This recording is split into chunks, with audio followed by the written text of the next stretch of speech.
Di zaman itu ikhwatu fiddin ada seorang nabi yang diutus kepada Bani Israel, seorang nabi dari nabi-nabi yang Allah utus kepada Bani Israel, namanya Uzair.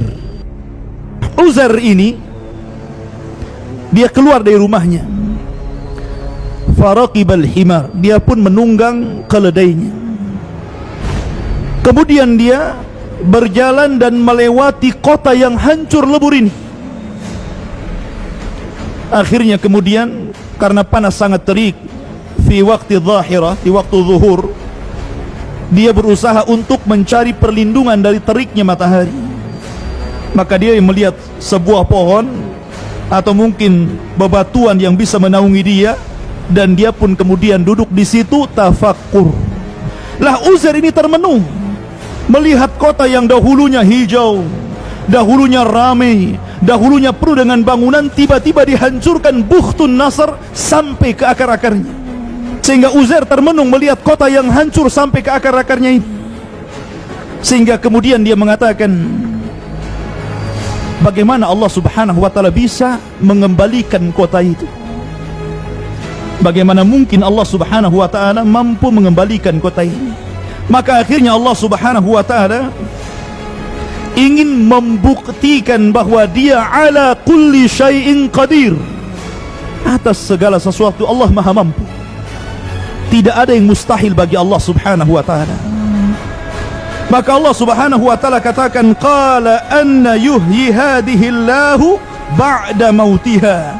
Uzair mengatakan, anna yuhyi hadihi Allah, bagaimana mungkin Allah subhanahu wa ta'ala bisa membangkitkan dari kematiannya, dari kehancurannya? Maka Allah subhanahu wa ta'ala kemudian mengirim malaikat maut. Maka malakul maut datang. Ketika itu Uzair ikhwatu fiddin sebelum dicabut ruhnya oleh malaikat maut ini, dia membawa bekal dari rumahnya. Dia membakal tin. Tin itu buah yang ma'ruf di Arab. Kemudian inab. Inab itu anggur yang biasa diperas untuk asir, untuk jus gitu kan. Kemudian membawa beberapa bejana. Maka Uzair pun sebelum dicabut ruhnya, dia sempat memakan buah tin dan memeras inab tadi, kemudian meminumnya, kemudian beristirahat dari teriknya matahari sambil termenung. Disitulah malakul maut datang, faqabida ruhuhu, maka ruhnya siapa? Uzair ini dicabut oleh malaikat maut, ditidurkan oleh malaikat maut. Makanya Allah katakan fa'amatahu Allahu, maka Allah wafatkan dia, Allah tidurkan dia. Berapa lama? Mi'ata amin, 1 abad lamanya. Dan 100 tahun dia tidur ikhwatu fiddin, tidak ada yang berubah jasadnya. Allah membiarkan jasad itu 100 tahun dan tidak berubah. Luar biasa kekuasaan Allah subhanahu wa ta'ala. Kemudian malaikat setelah 100 tahun, summa ba'athah, tiba-tiba ruhnya ditiupkan kembali. Kemudian dia terbangun sebelum matahari terbenam. Jadi dia seolah-olah tidur zuhur, bangun sore. Dia sangka cuma beberapa jam saja, padahal dia tertidur 100 tahun. Maka malaikat yang menjelma manusia mendatangi siapa? Uzair ini. Kemudian bertanya, kam labista, sudah berapa lama kau tidur di sini? Maka dia menjawab, labistu yauman au ba'da yaum, mungkin aku tidur sehari atau mungkin setengah hari. Padahal sudah tidur 100 tahun. Dia katakan apa? Mungkin aku tertidur 1 hari atau setengah hari saja. Kemudian malaikat itu mengatakan, qala bal labista mi'ata amin, tidak, kau sudah tertidur 100 tahun wahai Uzair. Uzair bingung, mana mungkin? Karena apa? Karena Allah subhanahu wa ta'ala membangunkan dia sebelum matahari terbenam. Ketika dia tidur, Allah cabut ruhnya ketika waktu zuhur, kemudian Allah tiupkan ketika sebelum terbenam. Jadi dia sangkanya separuh hari saja dia tidur. Maka malaikat itu mengatakan, "Fangdur ila ta'amika." Lihatlah makananmu wahai Uzair. "Wa syarabika," dan minumanmu. Lihat minumanmu dan makananmu. Lihat buah tin yang kau bawa. Lihat inab, anggur yang kau bawa, dan minuman perasan anggur yang kau peras. Lam yatasannah, tidak berubah sedikit pun. Di mana keledaimu sekarang? Keledaimu sudah tidak ada lagi. Uzair tidak melihat keledainya kemana. Padahal keledai itu ditambat di dekat peristirahatan dirinya. Tiba-tiba Allah subhanahu wa ta'ala meniupkan roh, meniupkan angin, meniupkan rih, meniupkan angin. Kemudian angin ini mengumpulkan tulang-tulang keledai yang sudah hancur, kemudian merangkai satu-satu tulangnya. Makanya Allah mengatakan, "Wanzur ilal idham," lihatlah kepada tulang-tulang keledai itu. "Kaifa nunsizuha," bagaimana kami merangkainya. Tiba-tiba di hadapan Uzair ini, keledai itu terangkai. Tulang-tulangnya tiba-tiba berdatangan terangkai sendiri.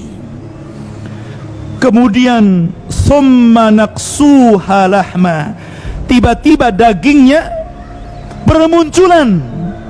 Kemudian daging itu melekat di tulang-tulang tadi. Kemudian menjadilah seekor keledai Uzair. Dan ketika keledai itu ditiupkan roh, maka keledai itu langsung menghadap langit, kemudian berteriak dan menyangka seolah-olah kiamat telah datang.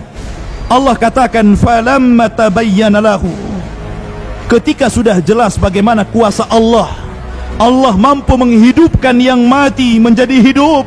Maksudnya apa?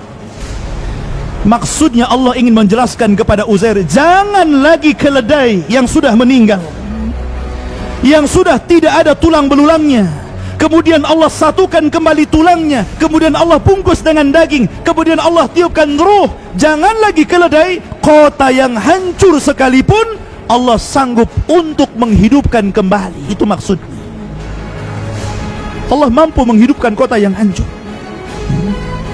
Kenapa? Qala a'lamu, sekarang baru aku tahu, kata Uzair, annallaha ala kulli syai'in qadir, bahwa Allah atas segala sesuatu maha mampu. Sesuatu yang kita anggap mustahil, tapi mungkin bagi Allah subhanahu wa ta'ala.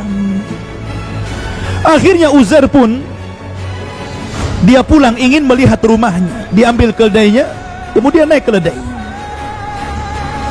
Kemudian sudah berubah kondisinya. Orang-orangnya sudah berubah karena sudah 100 tahun. Kotanya sudah hidup kembali, penuh dengan pepohonan, rindang, hijau, pertanian dan begitu seterusnya. Tapi Uzair masih mengetahui alamat rumahnya. Berangkatlah dia ke rumah. Kemudian ikhwatu fiddin yang dimuliakan Allah subhanahu wa ta'ala, sesampainya di rumah Uzair melihat ada nenek-nenek yang sedang menyapu rumahnya. Kemudian Uzair alaihi salatu wassalam bertanya kepada orang tua ini. Nenek tua renta ini mengatakan, yang sudah buta, sedang memegang sapu. Dan Uzair mengatakan, "Aina baitu Uzair?" Di mana rumahnya Uzair? Kemudian wanita tua ini mengatakan, "Walima tas'al ya rajul?" Kenapa kau bertanya tentang rumahnya Uzair? Bukankah Uzair sudah tidak ada lagi? Uzair ikhtafa mundu mi'ati sanah wala yadri ahadun aina dhahab. Uzair sudah nggak ada. Dia sudah hilang 100 tahun, entah kemana dia perginya. Orang-orang menyangka dia sudah mati. Kenapa kau tanya tentang rumahnya Uzair? Inilah rumahnya Uzair. Maka Uzair mengatakan, "Ana Uzairun," sayalah Uzair. Maka wanita itu heran, ikhwan. Gak mungkin ini Uzair. Uzair udah gak ada. Uzair sudah hilang 100 tahun. Kamu ngaku-ngaku Uzair ya? Akhirnya ikhwatu fiddin yang dimuliakan Allah azza wa jalla, "Ana Uzair," saya Uzair. Maka wanita itu mengatakan, tidak, Uzair adalah rajulun saleh, laki-laki yang sangat saleh, yang kami kenal kesalehannya. Rupanya nenek ini adalah jariahnya, pembantunya, budaknya. Jadi ketika Uzair keluar dari rumahnya, usianya ketika itu 40 tahun. sementara jariyahnya pembantunya itu 20 tahun, sehingga jariyahnya usianya sudah 120 tahun dan Uzair usianya sudah 140 tahun. Sudah tua. Allah berikan usia yang panjang kepada budaknya. Akhirnya ikhwatu fiddin yang dimuliakan Allah Azza wa Jalla, dia mengatakan, setahu saya Uzair itu orang saleh. Dia adalah nabi. Dia sanggup menyembuh. Akhirnya wanita tua ini pun mengajak Uzair kepada kaumnya dan mengatakan Uzair telah datang. Yang dulu hilang Uzair sudah ada. Sampai putranya Uzair waktu itu sudah tua juga. Kalau kamu adalah Uzair bapakku memiliki tanda di katifnya di sini. Akhirnya diberitahu, subhanallah, betul dia adalah Uzair. Mendengar Uzair hidup lagi, ikhwatu fiddin, maka orang-orang Yahudi Bani Israel mereka berdatangan kepada Uzair. Karena ketika itu ikhwatu fiddin yang dimuliakan Allah Azza wa Jalla, yang paham tentang atau yang menyembunyikan, yang menyimpan kitab Taurat peninggalan Nabi Musa alaihi salatu wassalam adalah Uzair. Jadi ketika itu hancur lebur kota itu, maka kitab Taurat itu hilang entah kemana. Sehingga akhirnya orang-orang Yahudi Bani Israel ini meminta kepada Uzair agar mengajarkan kepada mereka kitab Taurat. Akhirnya Uzair pun mencari kitab Taurat yang pernah disimpannya, tapi Allah takdirkan hilang kitab itu. Ada yang mengatakan sudah rusak. Akhirnya mereka meminta agar Uzair membacakan kepada mereka Taurat dari hafalannya. Akhirnya Allah Subhanahu wa taala menakdirkan Uzair ini diberikan hafalan yang luar biasa. Dia mampu menghatamkan dan menghafalkan kitab Taurat dari awal sampai akhir. Dia membacakan kitab Taurat, padahal kitab itu sudah tidak ada lagi. Dari sinilah orang-orang Yahudi tersesat. Kenapa? Mereka menganggap Uzair itu ibnullah, anak Allah. Wa qalatil yahudu Uzair ibnullah, wa qalatin nasara al-masih ibnullah, dzalika qauluhum bi afwahihim.